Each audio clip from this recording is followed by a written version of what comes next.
জুমার দিন সকালবেলা ফজরের নামাজের পর থেকে ফেরেশতারা যতগুলো মসজিদে জুমা অনুষ্ঠিত হয় ওই মসজিদে ঢোকার প্রতিটা দরজার মধ্যে দাঁড়িয়ে থাকে। কারা কারা আগে আগে জুমার নামাজ পড়ার জন্য মসজিদে যায়, প্রত্যেকের নামগুলো একটা জান্নাতের রেজিস্ট্রি খাতার মধ্যে তুলে নেয়।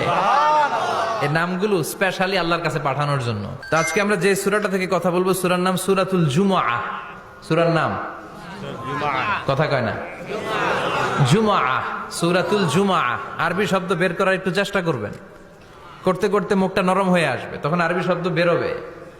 ইংরেজি শব্দ, হিন্দি শব্দ বলতে বলতে আরবি বেরোয় না আমাদের। হিন্দি কইতে গেলে সব মুখস্থ। এখন বাংলার চেয়ে আমাদের ছেলেপেলারা হিন্দি বেশি জানে, ঠিক কিনা?